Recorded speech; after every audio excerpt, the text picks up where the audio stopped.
Shalom Beberajá.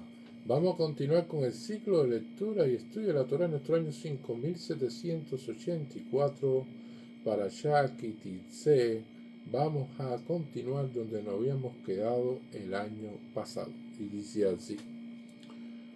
כי תהיינה לאשתן שכח וחווה שנועה וירדו לו בנים באהובה באה שנועה וחייכבם בה בכל לשניה בחיה ויונע כי לא אל בני אל אשר יהיה לו לא יוכל לקעקר את בן אהובה על פני בן השנואה הבכור, יהיה הבכור בן השנואה יכירתף לו פי שניים בכל אשר יימצא לו, כי הוא ראשית עונו לו משפע הבכורה.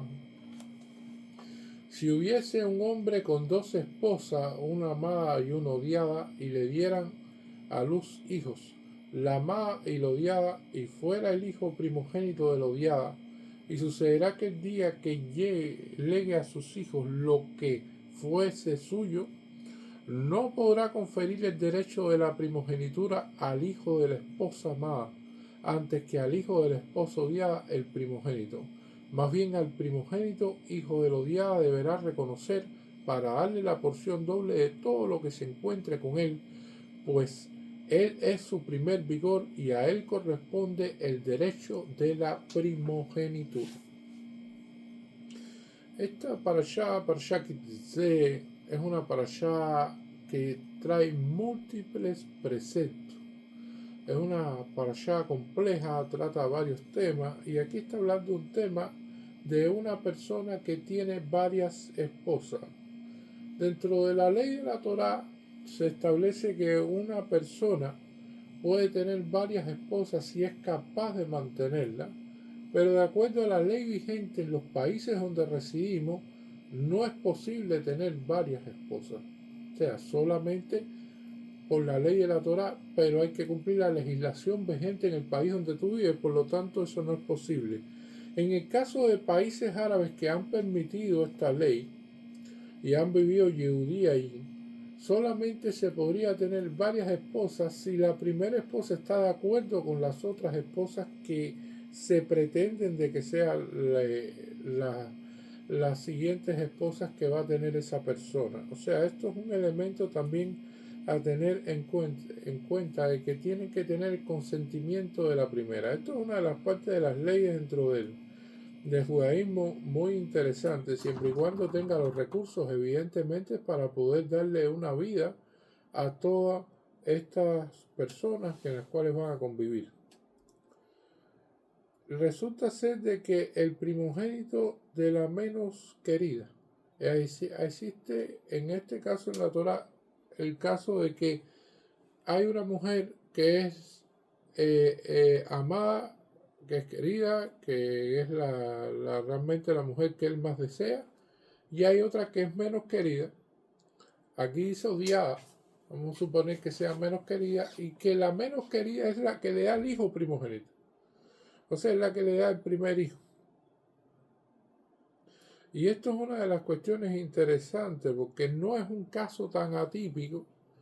O sea, cuando vemos en la Torá que Jacob es engañado y entonces se casa con Lea en vez de casarse con Rachel, vamos a ver evidentemente de que no era Lea quien él quería como esposa.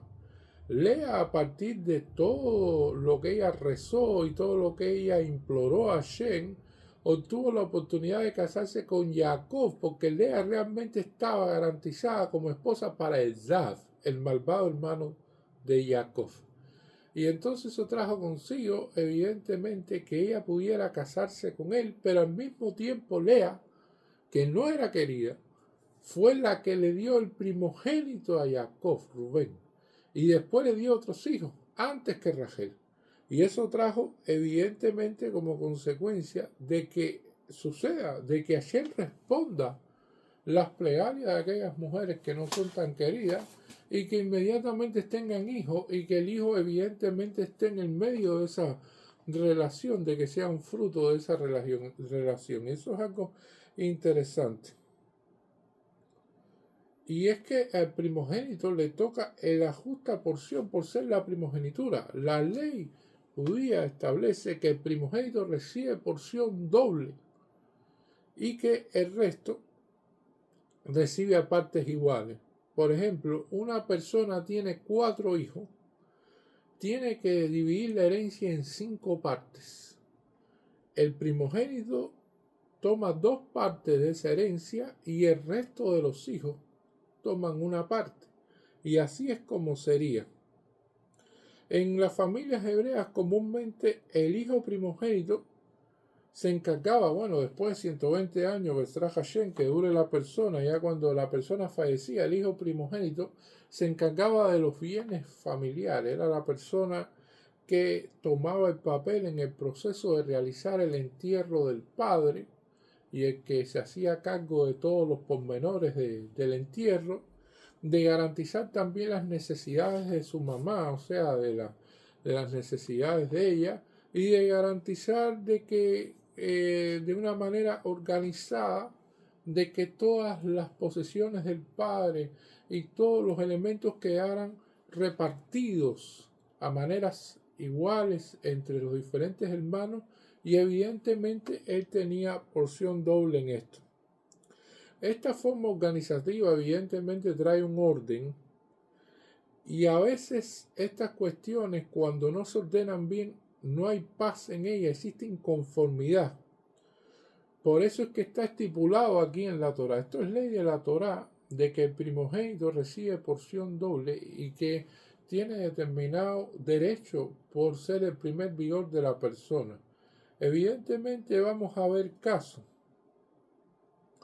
en que las personas, cuando llegue este proceso de repartir los bienes y que no se ha tomado en cuenta todo el proceso que hay que hacer para repartirlo, entonces evidentemente crea un conflicto dentro de la familia, crea un efecto de quiebre dentro de la familia, y hay familias que jamás después se han hablado por culpa de una herencia o por algo que dejaron y que entonces no quedó repartido de la manera que ellos pensaban que se iba a repartir. Entonces esto es una de las cuestiones que es compleja en la familia y es una de las cosas que se tienen que analizar. Entonces la Torá evidentemente ya te está diciendo cómo hay que hacerlo. Y en este caso se ve el amor a los hijos. O sea, hay un hijo que es la mujer odiada, como lo plantea la Torá, que no va a ser querido porque es el hijo de la mujer odiada. No importa que el hijo ese se porte bien, que tenga más cariño hacia el padre, no, como es el hijo de la mujer odiada, entonces no es el hijo que se quiere. Y está el hijo de la mujer querida, que entonces, aunque no sea bueno, ese es el que se quiere. O sea, aquí establece un elemento interesante que vamos a ver, que el amor hacia los hijos lo establece a través de la mujer. O sea, si yo quiero a la mujer, entonces el hijo que tengo con ella es querido. Si no quiero a la mujer, entonces el hijo que tengo con ella no es querido, lo cual es completamente negativo. El amor hacia los hijos debe ser directo, debe ser incondicional y no tiene que estar posicionado a través de lo que sientas por la esposa que quisiste o no quieres ahora. O sea, eso es una de las cuestiones fundamentales que vamos a ver aquí. Pero hay muchas personas que condicionan el amor a los hijos en dependencia de cómo quieren a la mujer. Y entonces vamos a encontrar muchos casos que se han visto en tribunales rabínicos de que hay divorcio entre la pareja y el padre no quiere mantener a sus hijos.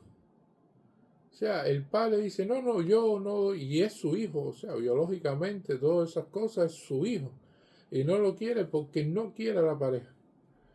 Y hay veces que es por terquedad, o hay veces que el amor a los hijos es a través de la mujer.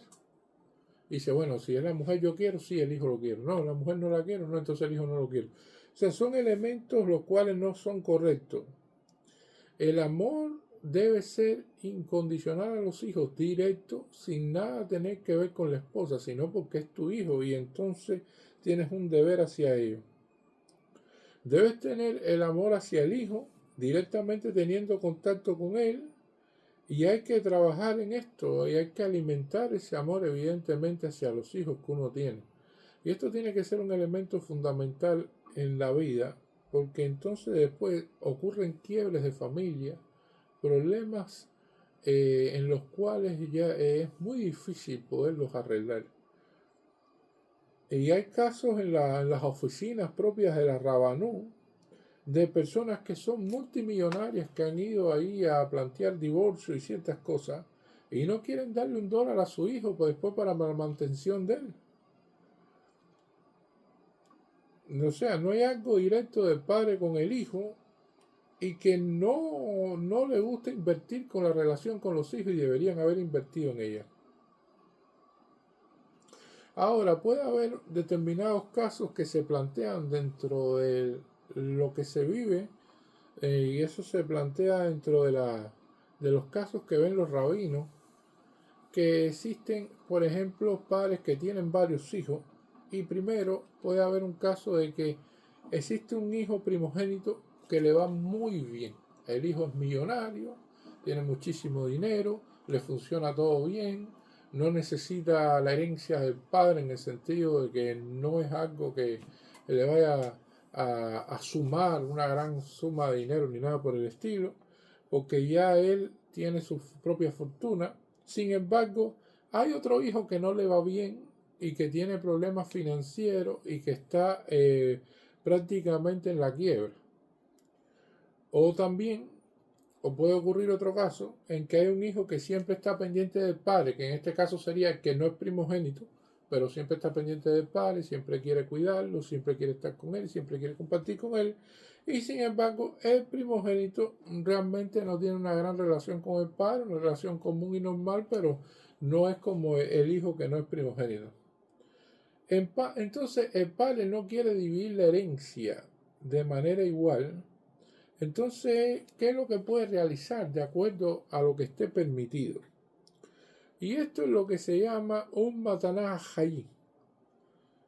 Un Mataná Hayí significa de que se le da un regalo en vida. O sea, cuando usted, sin hacer testamento, sin realizar ningún tipo de cuestión de la herencia como tal, usted en vida, y esto puede ser 10 minutos antes de ir al Olán Abá, la persona, antes de morirse,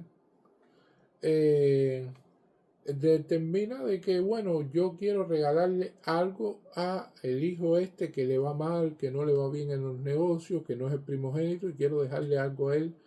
Y entonces se lo regala en vida o al mismo tiempo al hijo que siempre lo ha cuidado a usted, que ha querido estar con usted. Pero la Torá no recomienda que al primogénito se le vaya a quitar todo. O sea, que no le deje nada al primogénito. Al primogénito hay que dejarle algo. Pero en vida se le puede dar algo al hijo que en este caso usted cree que tenga que ayudarlo porque evidentemente es el que no le va bien, o al hijo que lo ha cuidado y se ha ocupado de usted. La segunda pregunta que aparece que dicen nuestros sabios con respecto a esto: ¿es bueno escribir un testamento?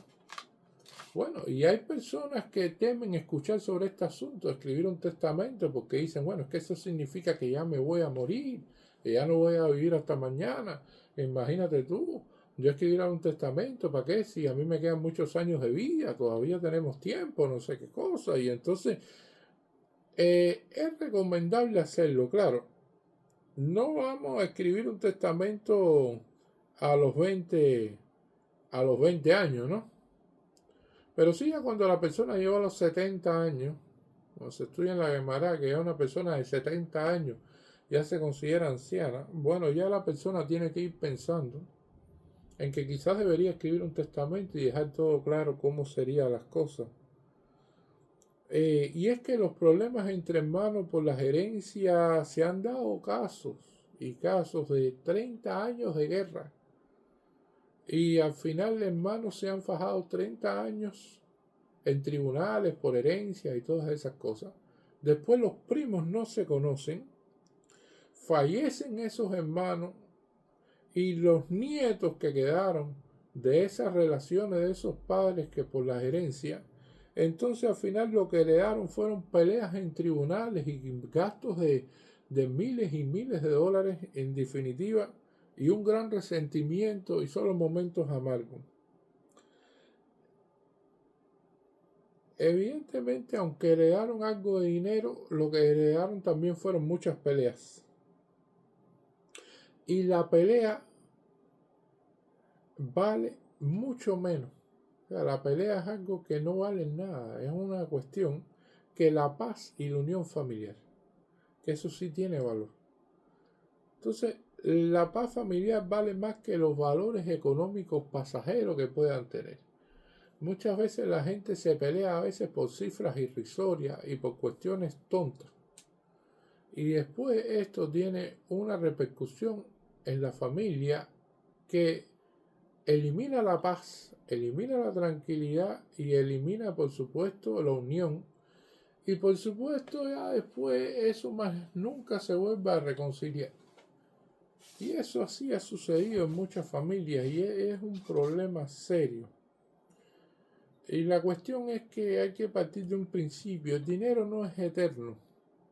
Se llama susin en arameo, que significa que se mueve en todo momento. Eso no está fijo. El dinero no es una cosa que se mantiene estática en una persona. Hay veces que se tiene más, hay veces que se tiene menos. En dependencia de lo que Hashem diga, de lo que Hashem te dé, o de los gastos que tengas que incurrir por la voluntad de Hashem. Entonces, estos son elementos que son interesantes a tener. El valor de la paz y la unión familiar son elementos que se transmiten de generación en generación y que tienen un enorme valor, que vale la pena ordenar las cosas para que haya paz en la familia. O sea, vale la pena hacer un testamento, vale la pena aclarar todas estas cosas, dejar todo esto al azar y dejar todo esto sin definir bien y dejar todo esto sin de que no se convierta en una pelea, o sea, que tratar de que esto no vaya a trascender en una pelea familiar que va a traer un rompimiento, un quiebre dentro de la familia. Es importante y esto es un elemento a tener en cuenta. No es que se vaya a escribir el testamento a los 20 años, pero cuando ya se tiene la edad, que ya lo había explicado, los 70 años, se debe ordenar la herencia. Es algo opcional, pero es bueno para la familia, así que hay que tenerlo en cuenta. Y evidentemente existen leyes dentro de la Torá para hacer un testamento. La persona que desea hacerlo dentro de la Torá no es un documento cualquiera.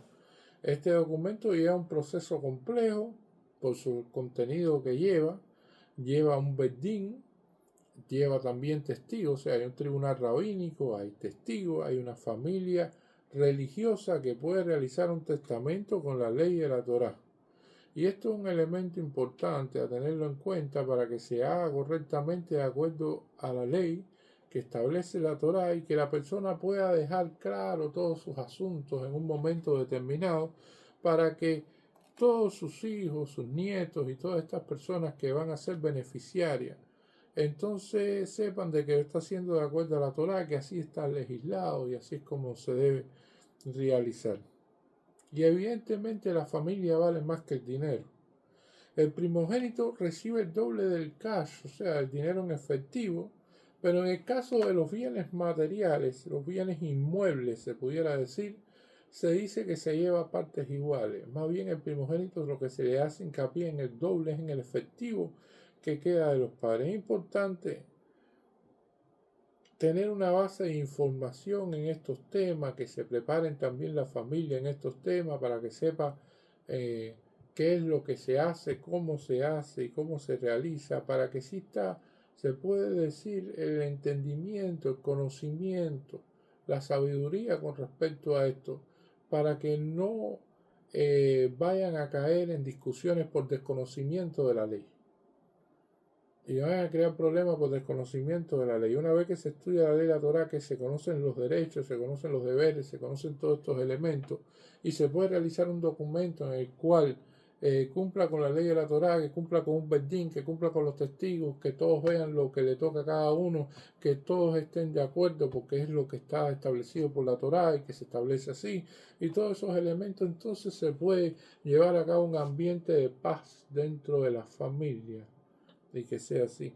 Eso es un elemento importante. Ahora, la pregunta que también viene a nuestros sabios, dicen, bueno, ¿y cómo es posible que se cambie el dinero que un primogénito recibe si la Torah estipula que debe ser el doble?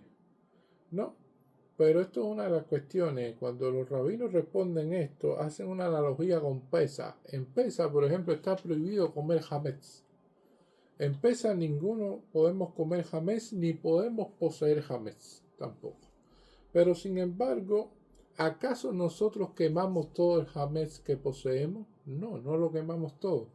Lo que hacemos es que antes de la festividad de Pesa, nosotros hacemos un contrato de compra y venta y le vendemos todo el hametz al goy, que es el dueño del hametz en realidad durante el tiempo que dura la festividad, y entonces ya así no tenemos hametz en nuestra posesión y por lo tanto no tenemos que quemarlo ni nada por el estilo.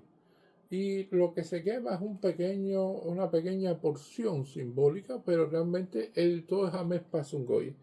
En el caso de los testamentos, cuando se da un regalo, un mataná, lejajayín, o sea, cuando se da un regalo en vida, ya que después de fallecido no se puede hacer, en mataná lejayín, y se puede hacer de que la persona le entregue a alguien que no sea el primogénito una importante suma de dinero, sin dejar al primogénito sin nada tampoco. O sea, vamos a tener en cuenta de que el primogénito va a tener su dinero, se le va a dejar una suma, pero a ese hijo que a lo mejor tenía algún problema o al que se quería también ayudar porque era el más apegado, en vida se le regaló ese dinero. Y ese es el caso en que sucede esto, de que puede modificarse al final cuando él vaya a hacer la herencia, porque la herencia se hace de acuerdo a los canones que están escritos aquí en la Torah, o sea, de acuerdo a lo que está aquí estipulado. Pero en vida le dio ese regalo, no forma parte de la herencia, sino es un regalo en vida. Ahora, en el caso de que la persona no escribió el testamento, que se hace de acuerdo a como está escrito en la Torah, es un din Torah. O sea, la persona no escribe un testamento, pero se va a la Torah, esto es lo que dice, bueno, entonces el primogénito recibe el doble del dinero. Y entonces eso trae discusiones a veces, porque como no está nada escrito, no se dejó nada escrito, y es lo que dice la Torah, pero entonces la familia puede haber alguien que esté y traiga discusiones en sí. Y eso también hay que tenerlo en cuenta, hay que hacerlo de la manera, y es lo que es opcional escribir el testamento, pero hay que hacerlo de la manera que quede lo más claro posible, que sea entendible y que además esté por la ley de la Torah para que haya paz, que es lo más importante, unión familiar y que no haya quiebre dentro de la familia. Aquí también va a hablar después del hijo que está descarriado, el hijo que es un rebelde. Y aparece aquí. Si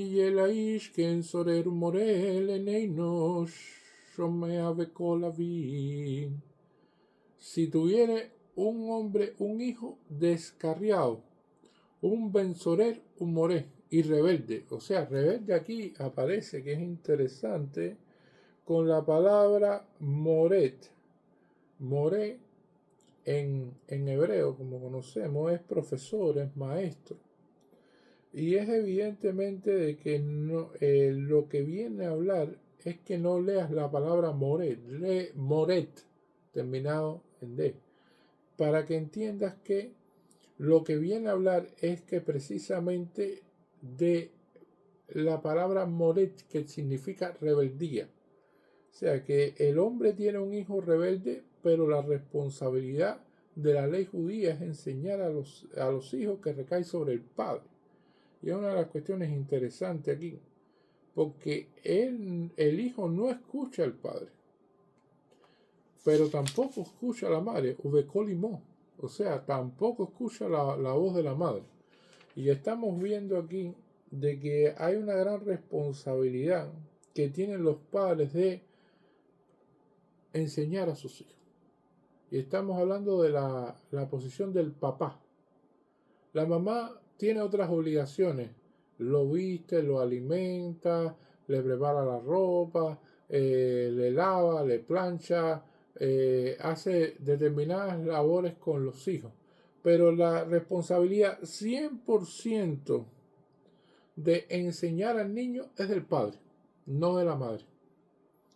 Y entonces el padre que tiene que preocuparse por la educación de los hijos y tiene la obligación de enseñarle tanto un oficio con el cual se pueda ganar la vida, así como la educación general y a nivel monetario y a nivel de responsabilidad, ¿no? Es esa cuestión, ¿no? Que es que tiene que pagarle las escuelas, pagarle lo necesario para que pueda estudiar.